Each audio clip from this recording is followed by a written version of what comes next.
All right.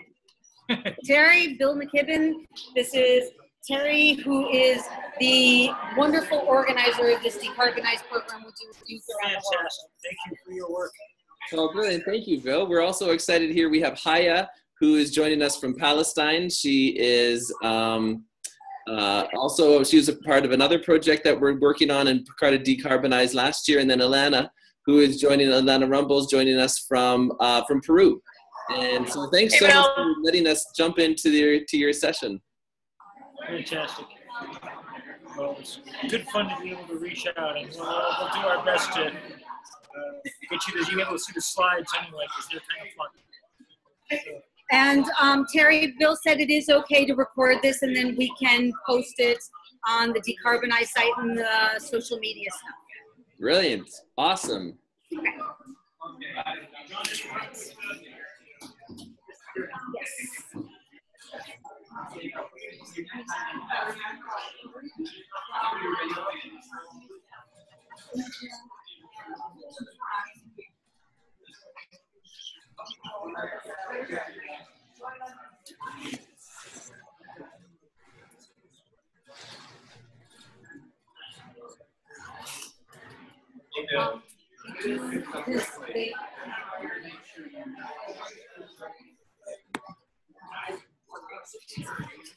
Because the speakers like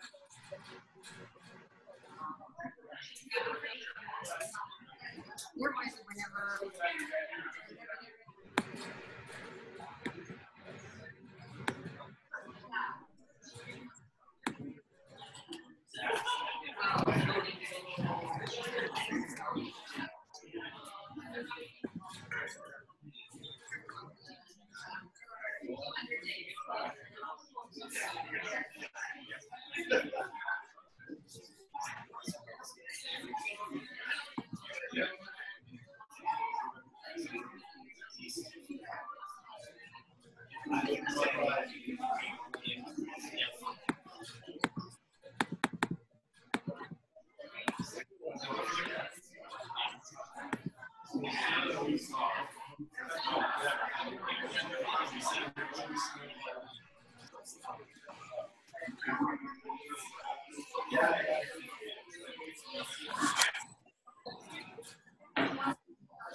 Hey, Terry, the people from Peru, I want to know, Jeanette used to work at that Hey, school. Jeanette, what's up?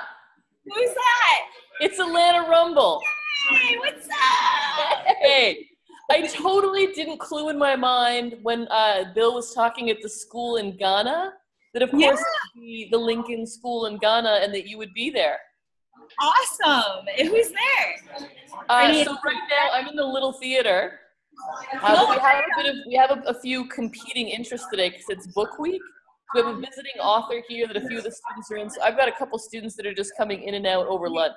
They want, I'm super late. They want to start. So I'm going to go sit down. I'll talk to you afterwards, okay? Okay, great to see you, Jeanette. Okay, you too. Bye. Bye. Good evening, everybody. There's somebody there.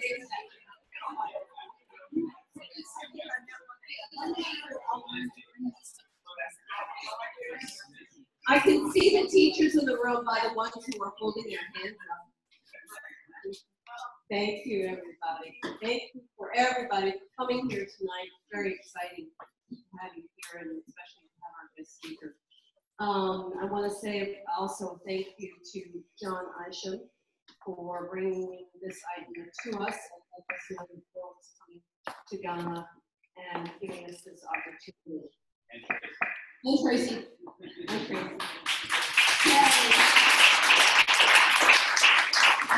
Also to let everybody know that we are streaming this live to Peru, Palestine, Asia, And 2 schools in Canada. and 2 schools in Canada. So there are all these schools that are seeing us.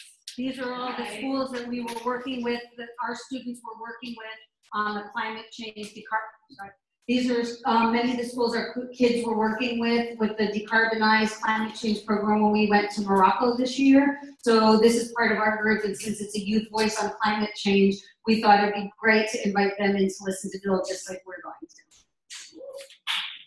Yeah, so thank you, Barbara, for covering that up. So I will introduce Bill tonight. We're very, very pleased to have you with us tonight. Bill is a well-known environmentalist for the world, I would say, not just in America. And he is also a renowned author and journalist. He also is the Schumann Distinguished Scholar at Middlebury College in Vermont, and the leader of the anti-carbon group 350.org, which also has a chapter here in Dallas, so some of you may find it. So I'd like to invite Bill up. Thank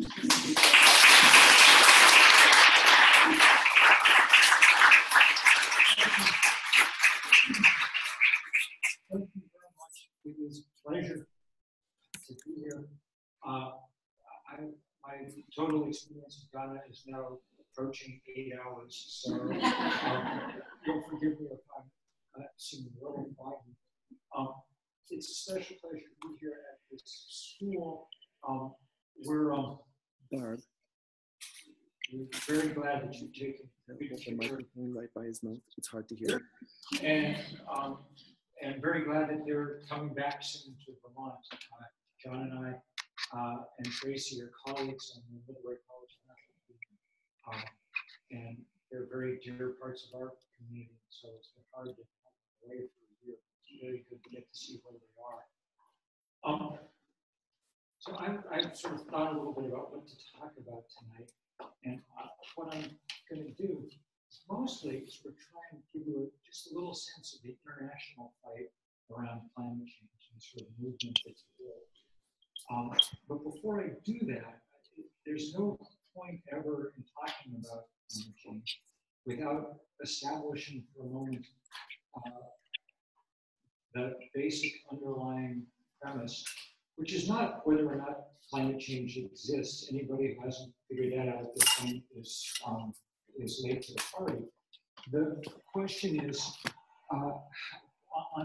what is the scale and pace of the problem? Because the scale and the pace of the crisis dictate the scale and the pace of the necessary solutions. And the problem is that the scale and the pace is intense. I wrote the first book about global warming. It came out a long time ago, 1989. So almost 30 years ago, that's how long we've known about climate change in a public sense. Okay? And 30 years ago, we knew we faced a serious problem. We knew that when we burn coal and gas and oil, we put CO2 in the atmosphere. We knew its molecular structure trapped heat.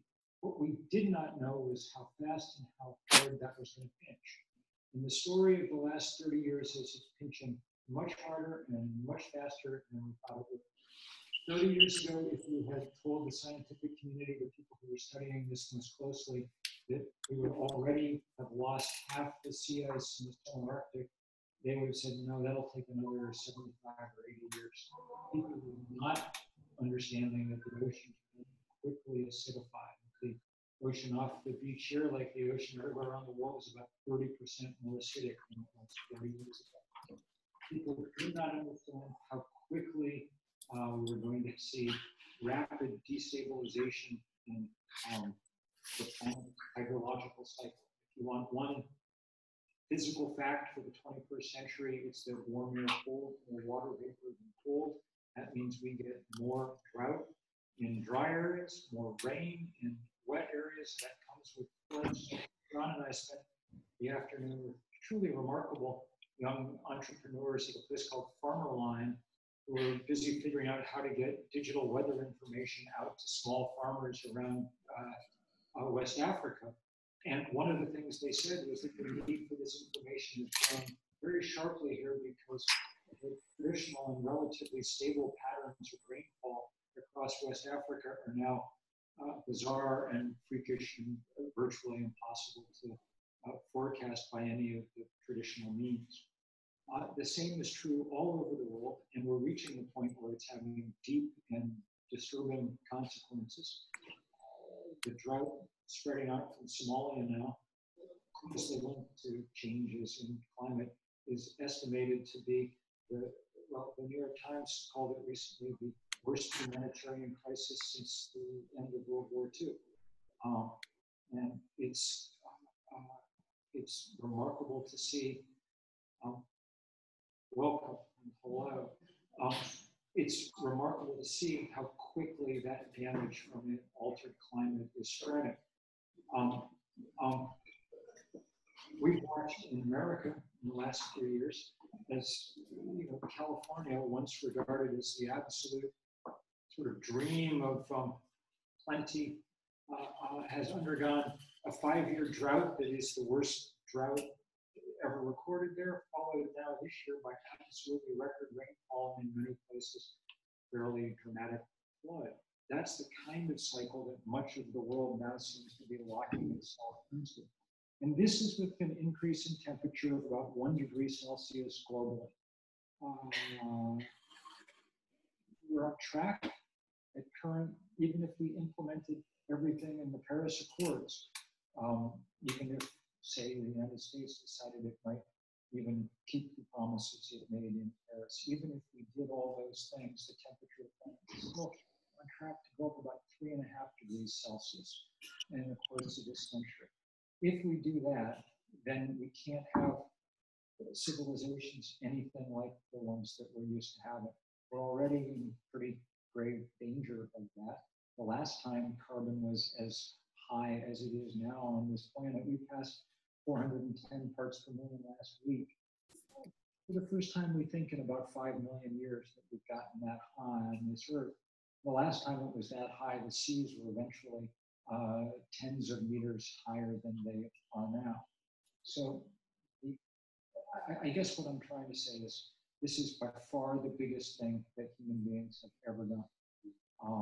And the warning that we've gotten from scientists has largely gone unheeded. The world's governments have not scrambled as if they faced a grave emergency.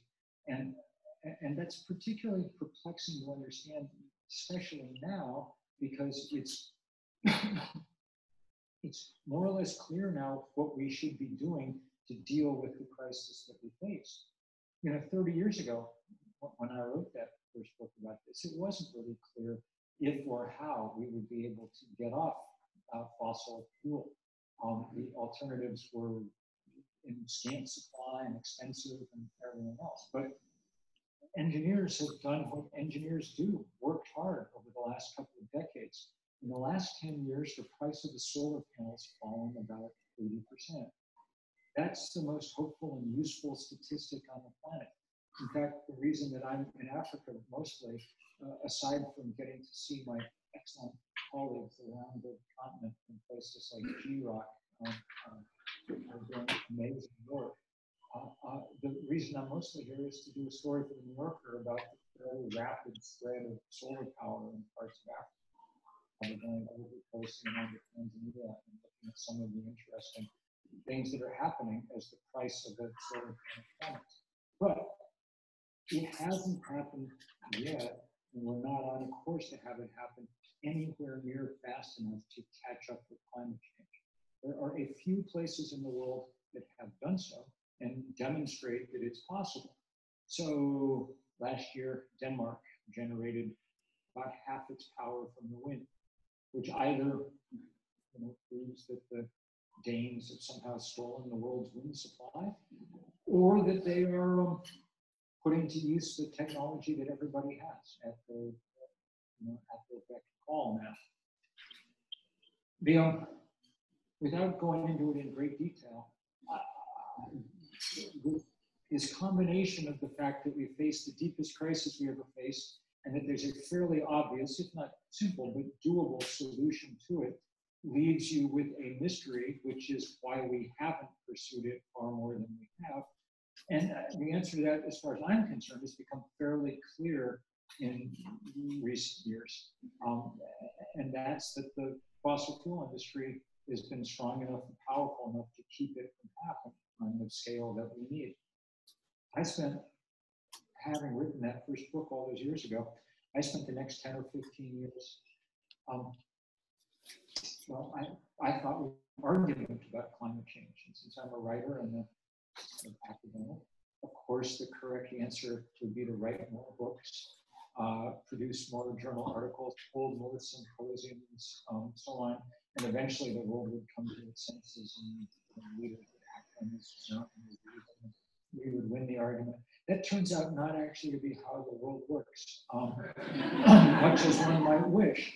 And at some point in that 15-year process, I realized that we weren't actually in an argument. The argument was long since over. The world scientists had declared with remarkable foresight and unanimity what was going on. We were instead in a fight. And the fight, as all fights are, was about money and power. And the fight was really with the fossil fuel industry. The contours of that fight have gotten much clearer in the last couple of years. The history of it, great investigative reporting by the LA Times and the Columbia School of Journalism and others have documented quite powerfully how the biggest fossil fuel company on earth, Exxon, knew everything there was to know about climate change 35 years ago. They had the best scientists in the world. Their product was carbon, so they went to work figuring out what was going to happen. And they told their senior management how fast the temperature was going to rise and how high. And their senior management believed them and started doing things like building their drilling rigs high enough to accommodate the sea level rise they knew was on the way. But they didn't tell the rest of us. Instead, they hired the people who used to work for the tobacco industry, and they set out in the same kind of strategy, and they delayed, in a completely pointless argument for 25 years, action on this plan, and they delay it to the present day. I mean, we're, in the last 2 months, my country has announced that it's canceling all the plans that it set in motion in the last administration, which were modest but real, to do anything about climate change. Have now been canceled, and the word on the street in Washington is there's a perfectly good chance that the administration will formally abrogate the Paris Climate Accords sometime in the next week or two. We're fighting hard to keep that from happening. We shall see. But the point that I want to make is, having figured out that we were in a fight, not an argument, it took me far too long to figure that out. And I feel a certain amount of shame about how long it took me. Having done that, the question was how then to fight that fight. And we knew that we couldn't match the oil companies dollar for dollar. I mean, literally, Exxon made more money most of each of the last 5 years than any company in the history of money.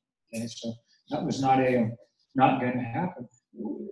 But we knew that there were other periods in American history, exceptional periods in world history, when people found other currencies to work in, the kind of currency of movements, and summoned the kind of passion and spirit and creativity for this sort of nonviolent fight.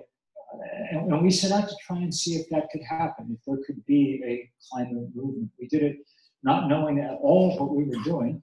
And when I say we, in this case, I mean myself and at the beginning, and 7 undergraduates at Middlebury College, this small school in Vermont. These 7 kids, most of them had gone through a class that John Isham taught. And they'd come out inspired to go do something. And they found me, since this was my kind of field of work, and together we decided to form this thing we call 350.org. It's an odd name. It represents the number is probably the most important number in the world. It's the amount of carbon in the atmosphere that scientists say we could safely have, about 250 parts per million.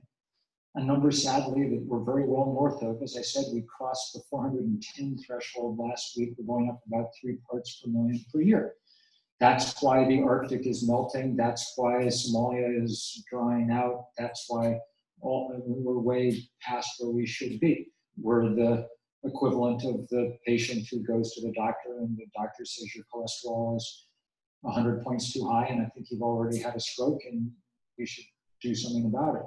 And but the reason that we took that number as our name was mostly because in our complete naivete. We wanted to organize all over the globe. They call it global warming after all. And we figured that the biggest obstacle to organizing all over the globe would simply be that people all over the world insisted on speaking their own language. And hence, a number, an Arabic numeral, would work more easily than a name. And so we took 350.org and we set to work, and our work was to find people like ourselves all over the world. Most places there are environmentalists, but there are also everywhere people worried about development, about hunger, about public health, about war and peace, about women's rights, about all the things that aren't going to be there on a rapidly degrading planet. And they became our sort of obvious allies. And just a clicker for this thing? That's to do the projector. Okay. I can just click from here, right? Good. Okay, good. So we told everybody to organize something on the same day in the fall of, this would have been 2009, so 8 years ago. This was our kind of coming out party. Could we take this number and inject it into the bloodstream of the planet, get people everywhere a little worried about climate change? Just said we had no money and no organization, no this. We didn't have any idea how well this would work. We just, well, in New England, we call them potluck suppers, where you just tell everybody the date and the time and the theme, and then everybody brings a dish. And that's more or less what we said here. You know, we just sort of sent out the word. We got the first sense that it might work 2 days early. We told everybody to do this on Saturday, asked everybody to do this at the same time. And on that Thursday, we got a call from our leader in Ethiopia, who, like most of us, was a she, like all of us was a volunteer, and like a surprising number of us was 17 at the time. And, you know, the satellite phone rang, and she was on the other end, and she's in tears. The government took away our permit for Saturday. Ethiopia, you know, not always happy with civil demonstration. They took away our permit for Saturday, so we're doing this today before we can stop them. They could stop us. Now that was brave, but that wasn't why she was crying. She was like, we wanted to do it the same day as everybody else. We're really sorry. We don't want to spoil it for everybody. We're really, really sorry. And there's 10,000 kids right now out in the street in Addis chanting 350. We were like, well, don't worry about the date. It's okay. You know? In fact, we were desperate to get a picture back right away from Addis Ababa, because this was 2 days before. We wanted to get it out to the world press so they could see what was happening. And this was 2009, so the internet wasn't yet very well established in a lot of places, including Vermont, it must be said. But we were, and not so much in Addis either. There was one working internet connection in the Intercontinental Hotel, the fancy hotel in Addis. So the organizer, they were on the phone, we tracked this down, so you got to go there and do it.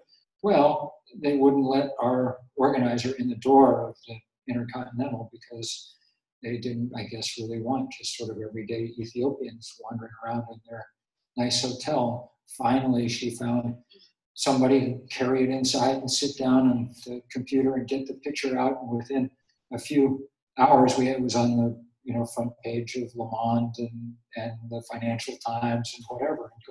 Over the next 36 hours, there were 5,200 of these demonstrations in 181 countries around the world. The CNN said it was the most widespread day of political action in the planet's history. And just to remind you again, it was done in, the organizing, such as it was done by 7 college students. So those of you watching at other schools and things, don't for a minute think that because you're 17, you can't move, get an awful lot done. I'll show a few pictures just to kind of give you, well, we've got a lot of pictures. We've got about 40,000 pictures in the Flickr. Because we think at this point, these were from that first day, American troops in Afghanistan. But one of the things I noticed right away, these were pouring in about 30 or 40 a minute sometimes that weekend because there were so many of these going on. I'd always been told that environmentalism was something that rich white people did. And that if you didn't know where your next meal was coming from, you wouldn't be an environmentalist, and on and on and on. And it took about a half hour of watching these pictures roll in to just realize that was nonsense. Most of the people leading this fight around the world were poor, black, brown, Asian, young, because that's what most of the world is composed of, you know? And they were the ones doing just impeccable work every place to make this case, you know, with great wit. There were all kinds of big involvement of religious communities for the first time in that fight. I'm a Methodist Sunday school teacher, so it's always been kind of important for me to try and get religious communities involved. And now that's really happened. I mean, Pope Francis put out the most impressive piece of writing about climate change that there's probably been. But in 2009, it was still very new. So there's the head of Muslims in South Africa next to the head of kind of indigenous traditions. Behind them, the Anglican Archbishop in the purple there, Desmond Tutu's successor, at the head of a huge multi-faith march in Cape Town. There's a, since there's too many military checkpoints in the way, I'd been to Bethlehem to do some organizing. We agreed that the Jordanians would make the big 3 on their beach, the Palestinians would put the 5 up in Palestine, the Israelis would do it on 0 on their beach. It was a beautiful day. Like 300 demonstrations in China, not an easy place always to do this kind of thing, and a few of them got busted up by the police, but mostly they went ahead. China is the most interesting country in the world now in energy terms in certain ways.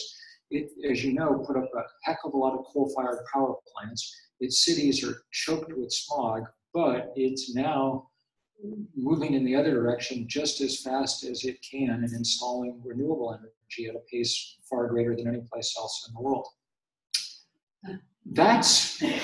Those are more young people. That's the Student Government Association in the Maldives and the Indian Ocean. Those are our brothers and sisters on low-lying island nations. The Maldives is an incredibly beautiful place. It's paradise, coconut palms, white sand beaches, used to be vibrant coral reefs.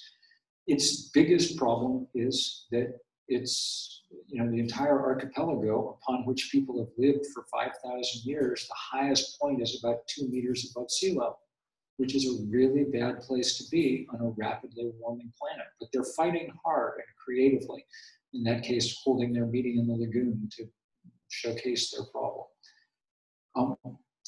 This was the biggest story on Google News for about 36 hours. And I think on reflection that the reason is because people didn't look the way that newspaper editors thought that environmentalists were supposed to look like. So there's Yemen. Yemen is a tough place, one of the toughest places in the world. All the women in that 0 are in full black burqa. So to us, they don't look like, they're, the Sierra Club or something, but their hearts are in exactly the same place. They're not thinking about themselves. They're thinking about the future, about other people, about the rest of creation. Very beautiful to see. There were 300 or 400 pictures from that first day that ended up in a file just marked 350 adorable. And they were quite adorable. And they were also hard to look at.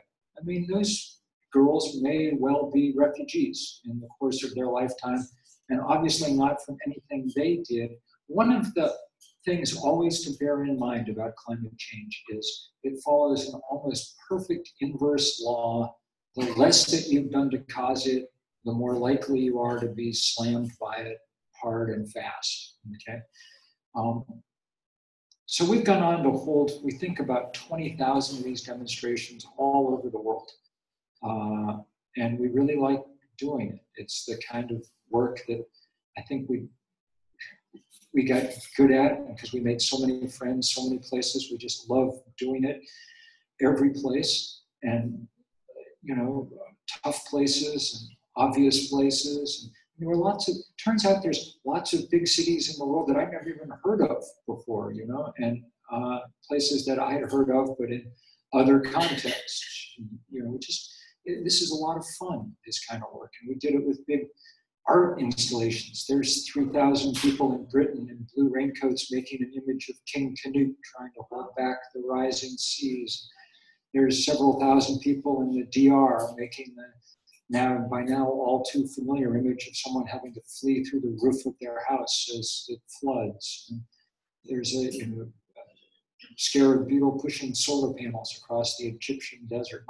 Maybe my favorite from that, they called it the biggest art project ever, and we needed to get satellite to take these pictures. That's one of the dry riverbeds in the American Southwest where the water no longer runs. But when the satellite came over, several thousand people just flipped blue blankets overhead for a minute just to kind of bring the river back to life for a second, make people understand what they were missing.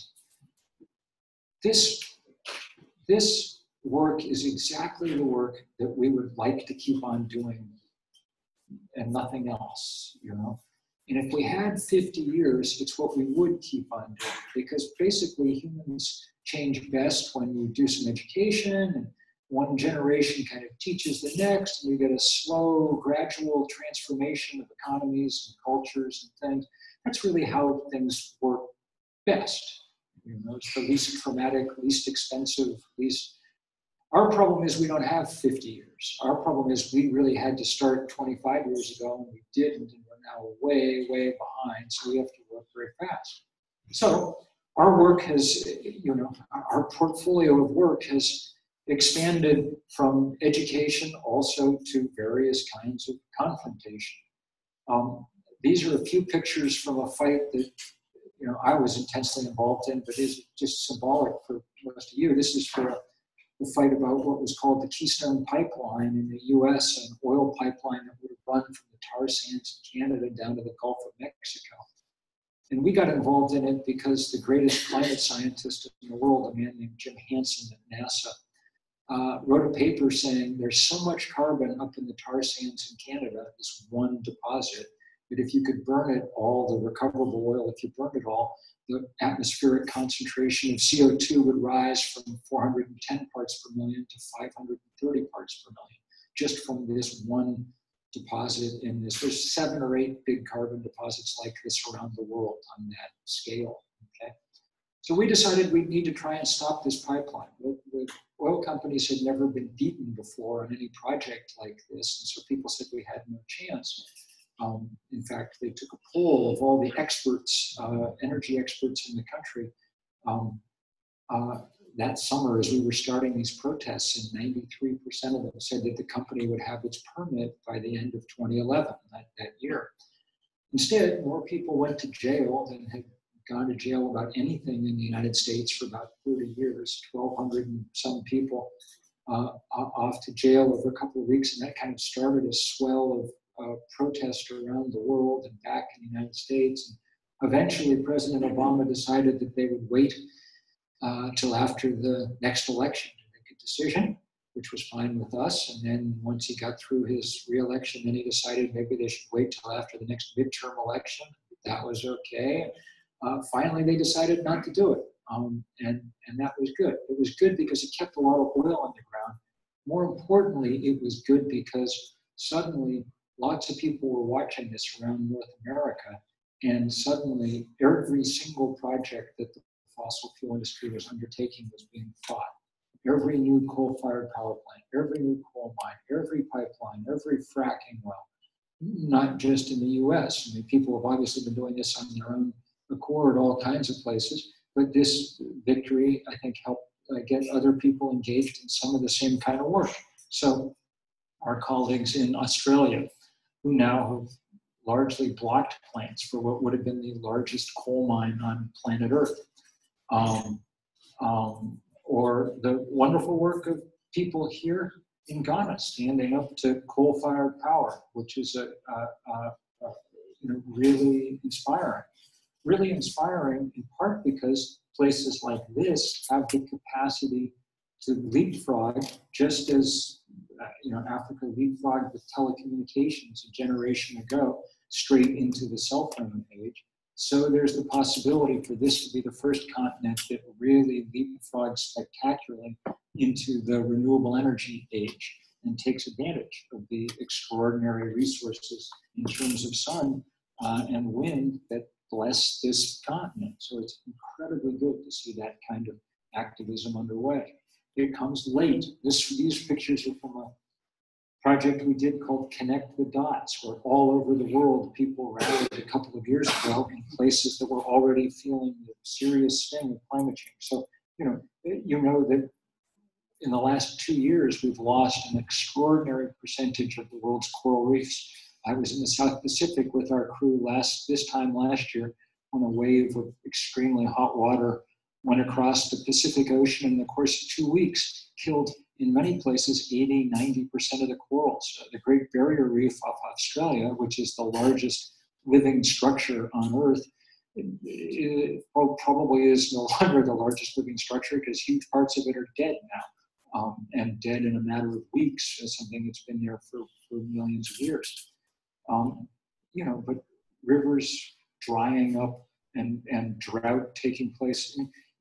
To some degree, we go from places where the things were extraordinarily tragic to places where, the tragedy was not quite so deep, people don't get to ski all the time anymore in the winter in Colorado. But it's worth thinking about how strange that is, that our species in the course of a couple of decades or a few decades has managed to knock out of whack the most basic things like the precession of the seasons in those parts of the world that have seasons. That's for those of us who live in places that used to have seasons like this, it's extraordinarily unsettling to have winter appear and it be 55 degrees and raining instead of snowing all the time. I mean, it's really crazy. These people are up in the part of the northern forest, in that case in Siberia, where we're now having forest fires 3, 4, 5 degrees of latitude north where we've ever seen them. It used to be far too wet and cold and damp to burn up in these places, but now it burns every year. This year, the huge forest fires in Siberia started in late April. Think about that, in late April in Siberia, and they're now filling the air with smoke up there. These are people who've had to leave their homes in Micronesia because the water's too high.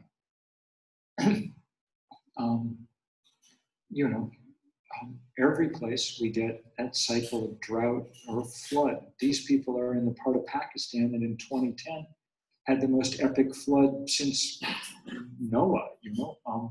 It rained so hard up in the Khyber Pass that the Indus River covered about 25% of the country of Pakistan eventually. 20 million people were out of their homes. What's the population of Ghana is about 25 million? 26 or so. 26 million. So virtually the entire population of Ghana displaced from their homes, okay? And you can tell by looking at those people that they did not cause the problem in which they now find themselves a big actor. So, as I say, I could show you these pictures all day and all night. That one stuck in my mind 3 years ago, and it sticks in my mind more now. It stuck in my mind 3 years ago just because of those signs the kids were holding. Your actions affect me, which is very true. It's not true vice versa, by the way. There's not that much that people in Haiti are going to do to really solve all this problem because they can't really burn a lot less fossil fuel. It's the poorest country in the Western Hemisphere. And, their political power is lacking in the UN and things like that. But they're getting, like so many other places, just blitzed by what's happening. Last year, this town, Lake in Haiti, was essentially wiped off the map by the strongest hurricane ever measured in that part of the world, which was going across the warmest seawater ever measured in that part of the world. Hurricanes draw their power from the heat in the first few meters of the sea surface. This was so strong that 80% of the homes in the city of Lake were destroyed. I have no idea if those kids in that picture are alive anymore or not, okay? But that's, those are our brothers and sisters. So the good news is there's powerful resistance now all the time to this. People figuring out, these are people who, I have another better picture of this later on, I think, but they were blocking shell oil was trying to go drill in the Arctic, okay? Think about that for a minute, just to sort of get a sense of how crazily the fossil fuel industry is behaving. Scientists told them, if you keep burning fossil fuel, the Arctic will melt. They kept burning fossil fuel. The Arctic melted. Their response was not, the scientists are right, maybe we should start investing our money in solar energy instead. Their response was, now that the Arctic is melted, it'll be easier to drill for oil up there, so let's go up and do it. If you think about that, the kind of level of moral irresponsibility that I mean, is pretty epic. Happily, people rallied to stop them. We had thousands of people in small boats. We called them kayaktivists, who went out and managed to block them in harbor after harbor, these big drilling rigs, and it was beautiful. These are pictures from 3 years ago of the big People's Climate March in New York at the UN, which is really quite spectacular. For those of you who know New York City, there's 6th Avenue down to Times Square, all the way up Central Park West. And I mean, it was really a spectacular day. I wish I had pictures to show you from Saturday, because we did it again in DC, and there's amazing drone footage of hundreds of thousands of people marching down Pennsylvania Avenue between Congress and the White House. And we surrounded the White House and sat in for a few minutes, a large sit-down strike, as it were, and it was a pretty good day. But beautiful as those things were, I gotta say, the same time that we were doing that thing in New York, my favorite of all these kind of actions was taking place in the Pacific. Let's see if, yeah, here's the, these are these low-lying island nations, places like Tuvalu, Vanuatu, the Marshalls, Micronesia, the Solomons, places that may not exist by the end of the century because they're so low to the water. But as you can see, they're not giving up. Their slogan is, we're not drowning, we're fighting. And they're fighting beautifully. In this case, they built, in each of these island nations, they felled a tree and built a traditional canoe. And then they used them to blockade the harbor at Newcastle in Australia, which is the biggest coal port on Earth. And for a day, these little canoes kept the biggest ore ships on Earth in the harbor. It was spectacularly beautiful, and it sort of, to me, it came to symbolize what this fight looks like, that it's the small and the many against the few and the very big. It's a kind of epic, epic fight, probably the epic fight for our time, in the way that in an earlier time it was a fight against colonialism or fascism or all the things that people in the 20th century had to rally to fight against. It's a very, for me, beautiful and moving fight. And it's also a fight that we don't know how it's going to come out. All fights like this are always hard, but usually people who are fighting them have pretty strong hope that in the end they will win, pretty strong certainty. Martin Luther King, who's my particular hero, would always say at the end of each speech he gave, he would say, "The arc of the moral universe is long, but it bends toward justice. That is, this may take a while, but we're going to win. The arc of the physical universe appears to be short and bend toward heat. And it's not at all clear that we're going to do this in time. We've waited a very long time to get started. We're obviously not going to stop global warming at this point. It's too late for that, but we can perhaps, if we act with great dispatch now, if we make this transition to renewable energy with the speed with which we're capable, if we went in an all-out fashion, it's possible we'll be able to limit climate change to the point where it didn't wreck the civilizations that our ancestors spent century upon century building. That's why it's such an interesting and important and dangerous and urgent fight.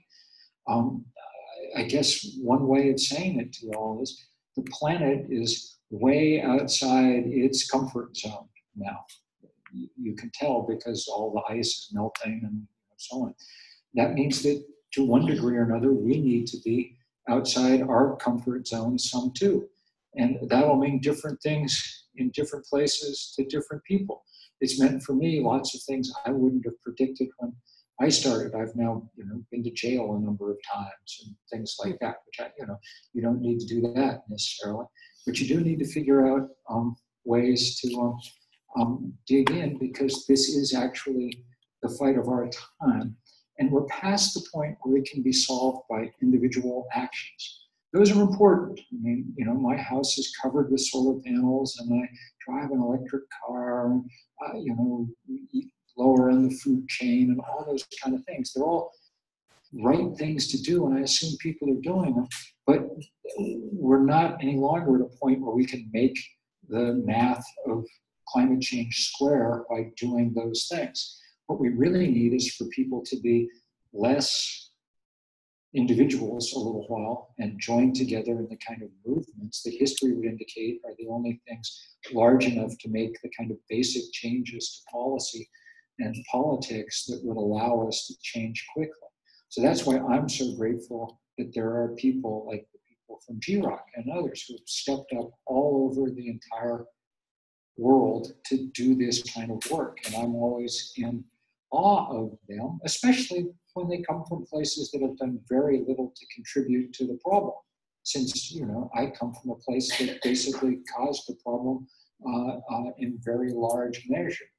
And it's that fight that's been great fun for me.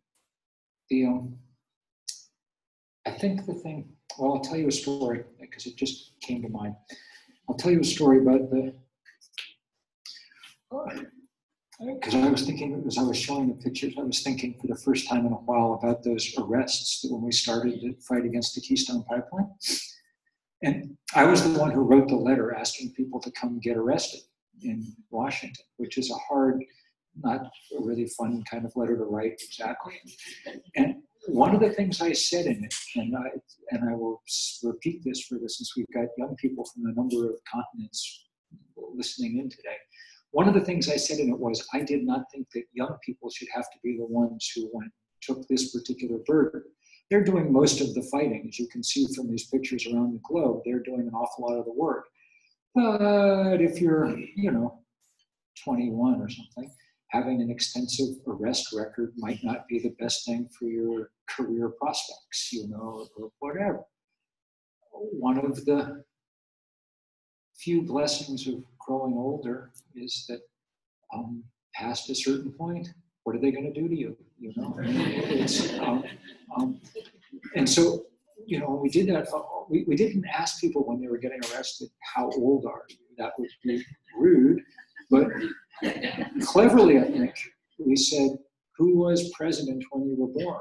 And the two biggest groups were from the Franklin Roosevelt and Harry Truman administrations. There was a guy the last day with a sign around his neck that said, World War II vet, handle with care. He'd been born in the Warren Harding administration. So you have to be a serious American historian to even remember there was a Warren Harding administration. Okay? The point was, it was really good for the young people who were there to see their elders acting the way we probably need elders to act in a working society, kind of taking some of the lead. The other thing we told people was, if you're going to come get arrested, you need to put on a necktie or wear a dress. Okay? And the reason was that we wanted a visual way to say what I've been trying to say all through this talk today, that there's nothing radical about what we're asking for. Okay? Precisely the opposite.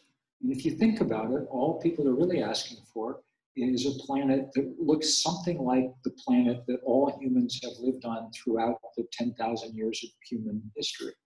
A planet that has some ice at the poles, that has some coral reefs, in the tropics, that has some snow at high elevations, that kind of thing. That's not a radical demand. That's a deeply conservative demand, if you think about it. radicals work at oil companies and coal companies.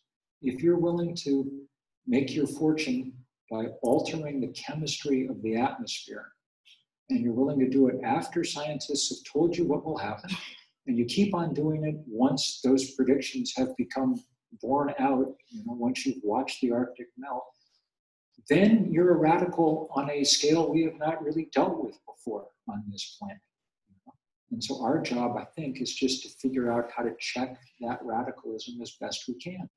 And as I say, I don't know whether we will, but I can assure you, because I've been all over the world with it, that there are, even as we speak here tonight, there are people in 1,000 church basements and community college halls and everything else, meeting and having the same discussion. And they're doing it every night and figuring out what to do.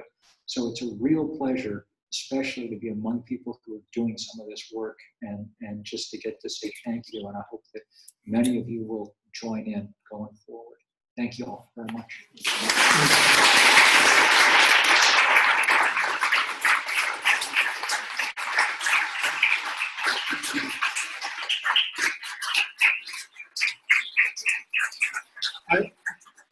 I talked for a long time, and we've got time for questions, I guess, a little bit, yes, and from around the world. I do wish that our people who know the situation here in Ghana might take a minute just to tell us what the fight is at the moment and what the work is. Is that someone willing to do that? Just for a minute. Introduce yourself. Good evening, everybody. My name is Chidizi Ezekiel. Currently coordinating the anti-coal campaign in Ghana. I belong to the J-Rock group. I'm here with my colleagues, Patricia, Niado, and then Emanuela.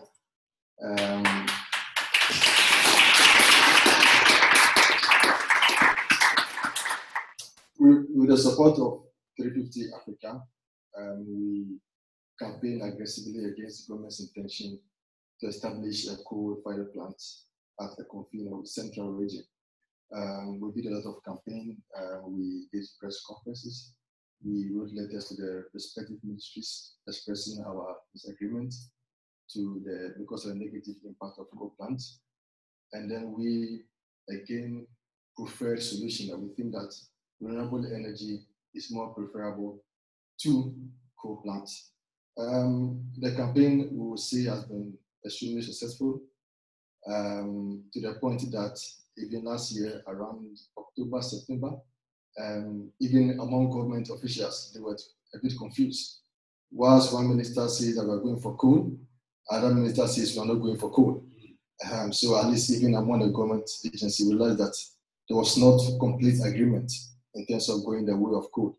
And with a comment made by the Minister of Environment, indicated that at least they heard about our campaign and they were following, our course here.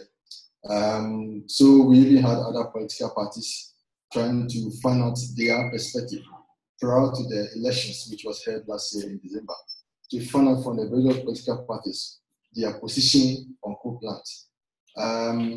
The MPP made it very clear that they are not going for coal plants, but they are going to focus more on renewable energies. As against the previous government that was still concerned, on going the way of coal. Other parties also said that the PPP, for example, also opted for renewable energy. They were also against the coal plant. But be it as it may, we have a new government now, the MPP government. In our manifesto, they indicated a renewable energy plan, which indicates that they really have plans for renewable energy and that they are not in favor of coal plants. So for us, we didn't want to end our campaign in a sense that because the previous government is no more in power or because we are no more going the way of coal. We still do admit and realize that we still have energy deficits. How do we beat that gap?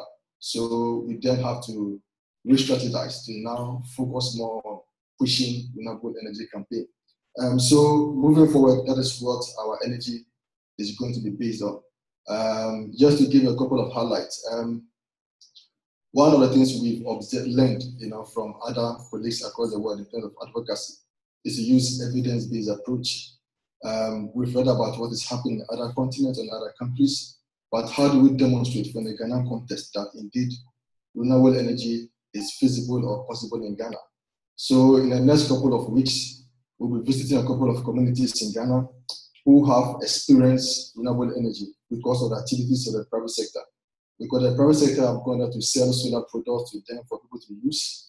And so we want to go out there and gather information and stories and use them as case studies to justify that indeed, if we put in more effort and resources into renewable energy, we will find people shifting their focus from overly depending on our hydro energy, which is possible, and then renewable energy can also give us optimum opportunity to meet our energy demand. So basically that's what we've been up to as a team in Ghana. We are so grateful to G50 Africa and US as a whole. We are very delighted to have Bill in Ghana and also to meet this community. So for us, what we need is people to give us ideas, suggestions, how to promote our campaign. Because it's a collective fight, and I believe that together we will stand and make this happen. Thank you very much.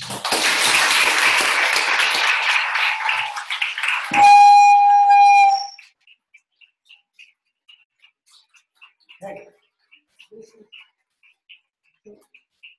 so this is what I mean. This is what is going on all over the world. There are people in this room who have the sets of skills that would help enormously with this kind of campaign. What we found all over the world is that every place there are local people ready to lead these fights, and it is the most fun in the world to just fill in behind that leadership and make sure that things happen. So I hope that that people will make the appointments of these people and figure out how to help in this kind of work. Just the resources, as I can just tell by looking around, there are plenty of people with precisely the kind of sets of resources and skills that would be enormous help for this kind of work. Other questions? Or from elsewhere? Do you guys have any questions, Terry? Any of your groups there? We can start in the back here. So why don't you start there, and then we'll add one here from our side.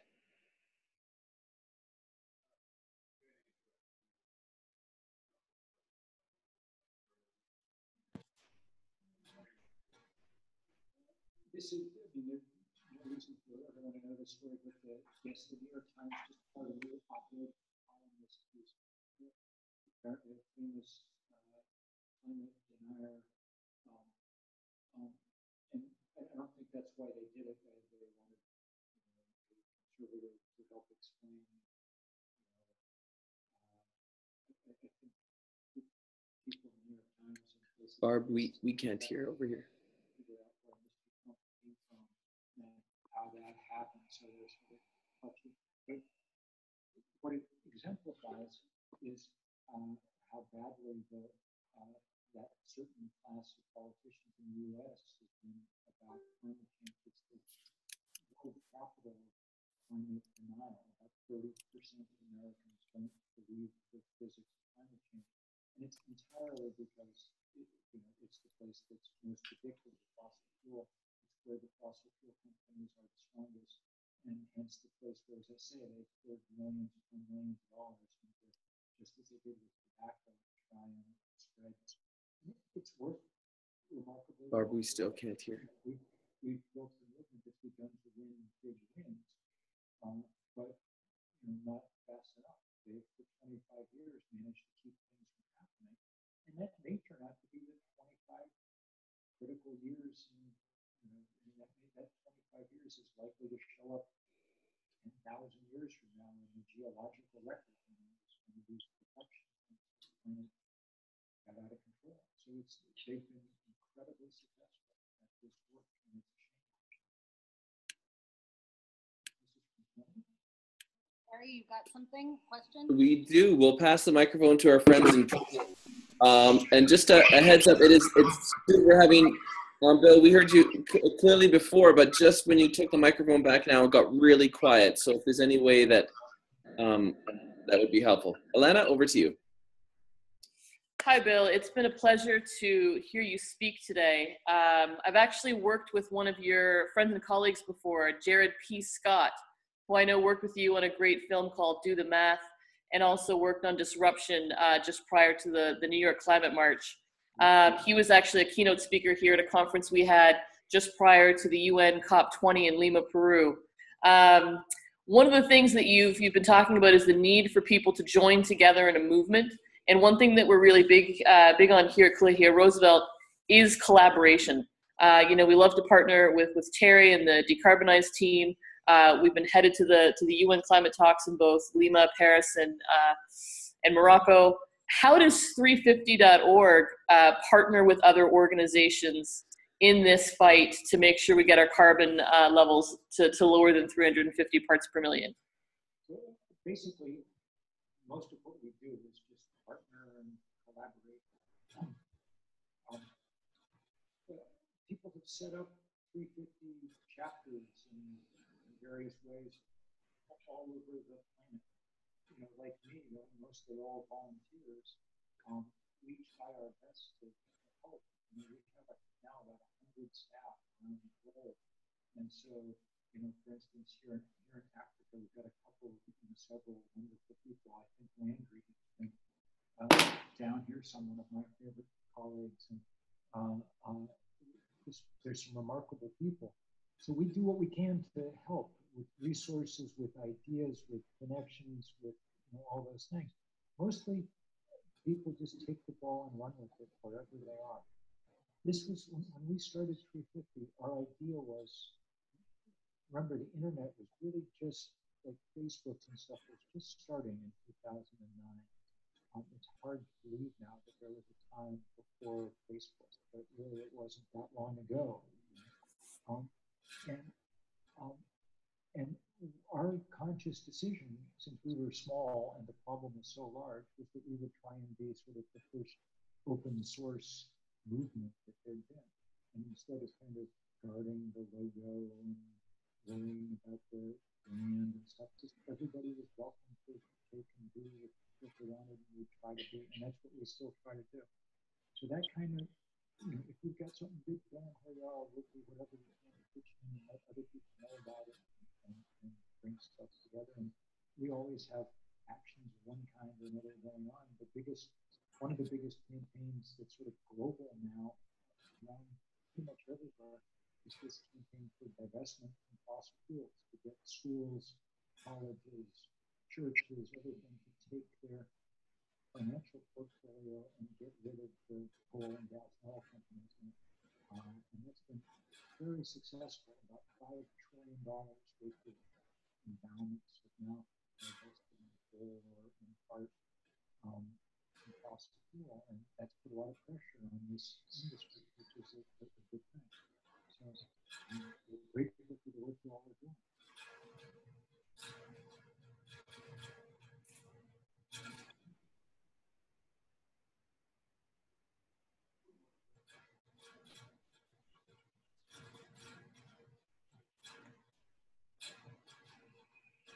And the question is, what's my assessment of nuclear power and nuclear replacement? My guess is it's going to play a very small role going forward, and the reason mostly has to do with money. The price of a solar panel has gone like this for the last decade. The price of a nuclear plant just keeps going up and up and up. So a huge amount of concrete it takes 15 or 20 years from the time you decide to build one to finish it. You can build a huge solar installation in the course of a few months, and that's why they're happening. That's why that's the most investment going now. I think that the learning curve is still on that part of it. Learning curve for that drop in price is going to continue. In fact, the thing that we need now more than getting cheap solar panels is to really get good at removing less than what they call the soft costs, the cost of installing, the costs of the financing costs,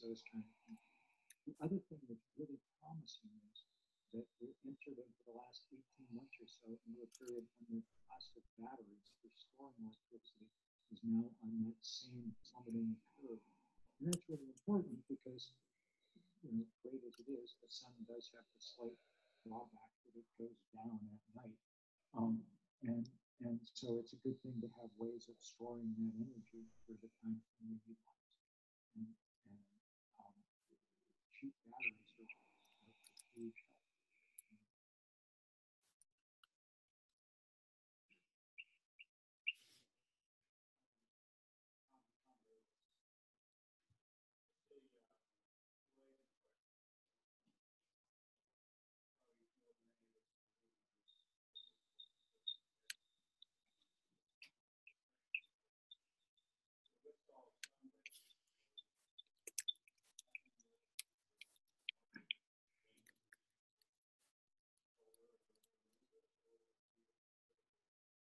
That's an interesting question. I mean, the first thing to say is, I suppose in one sense it'll get solved someday if by solved we'll move to renewable energy. Eventually we will. The fact that the sun comes to you for free is in the long run a powerful argument in its favor. But the real question is whether we'll solve it in a time frame that bears any resemblance to the one that physics demands. And i.e., whether it will be renewably powering a basically destroyed world, which is one of the possibilities. If we're going to make the transition in time, then we probably need a fair amount of government action that enables this other transition to happen. If we'd started 25 years ago, the only thing governments would have needed to do, I think, was put a serious price on carbon that reflected the damage it did in the atmosphere. And that would have been a strong enough signal to send new investment in a new direction. We still should do that, but I think we're past the point where that alone can do it. I should have to put on carbon at this point to do it by itself, to carbonize that quickly, would be so steep that you probably wouldn't happen. So at this point, we also need, I think, powerful government subsidy and sponsorship of renewable energy. And what we need it to look like is something like what we did with American industry in the 2 years leading up into World War II. I wrote a piece last summer in the Republic that tried to calculate what a kind of World War II scale mobilization would look like. Could we build the factories fast enough to make the solar panels and quantity we need? Yes, but it's at the outer edge of the doable. We have to work really hard to get it done. Again, I think it's mostly a matter of political will. Human beings are extremely good at the kind of feverish parts of being human. Once we start doing something that requires mechanical effort and whatever, then we tend to get it done. We're really terrible at the part that requires us to decide we're going to do something, especially if there's someone whose economic interest lies in keeping it doing. Then we have the kind of protracted and bad fight we have in the moment. But that's the hope. And markets will play a big role, I guess, in getting it done, but only if they get some kind of real support. Government has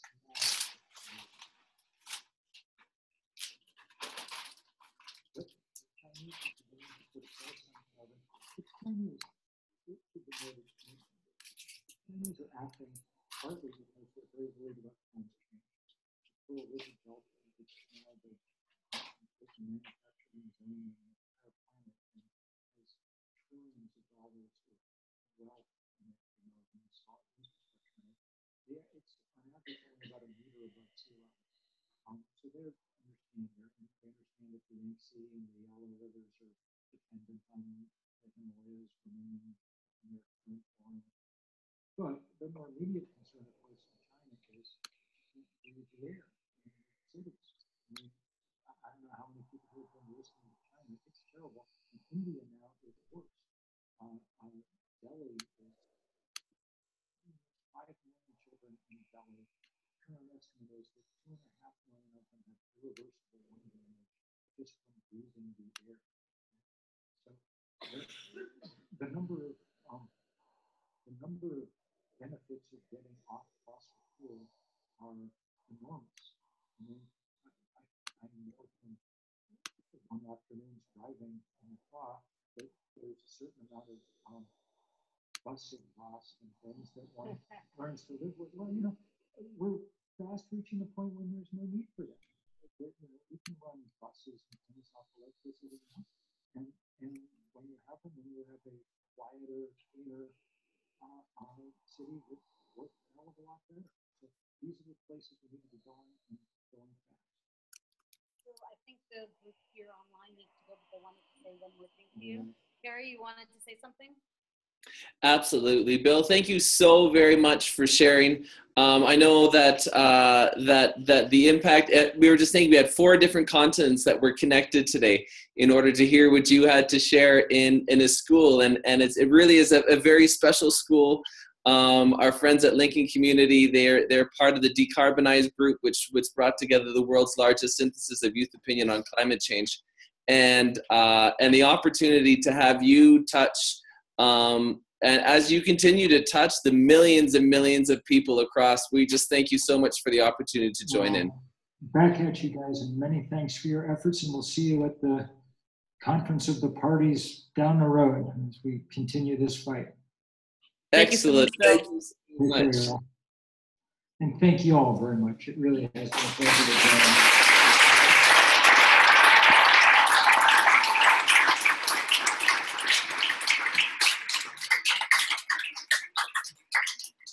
And it does sound like the GROC people would like to circulate the sheet, right? Maybe for collecting emails. Yes, absolutely. Don't Stand wait by at the the door. door. Want to share your email? Thanks so much, Barb. Don't leave without Thank standing. you, Barb. I'm going to sign off, and you can stay on and say hello, Elena, if you want. Hi. Hi. Thank you Thanks so much. so much for participating. It was great. Yeah, it was great. The audio throughout the entire presentation was perfect. And so it was just there at the end where things got a little bit, where we had trouble hearing. Yeah, and I don't know what happened because nothing's changed with the laptop or the speaker is still at the same volume. So it could just be my microphone's going. Yeah, sometimes. But we were there for what was most important, so thank you so much. That's great. Terry, do you want me to kind of talk to him to see if maybe he would want to be a partner with us? Absolutely. And that would be amazing if he would connect and even give a talk similar to this at one of our events. That would be great. And let him know, I mean, this year we have the Great Barrier Reefs on board, the Polar Bears International's on board. Like, we have a whole ton of partners. World's largest lesson, 6 million kids. Like, it's yeah. I gotta go do some schmoozing here, but we'll be in touch, and I'll get in touch with you, okay? Awesome. Thanks, Barb. All right. Thanks, Terry. Thanks for organizing this. Bye.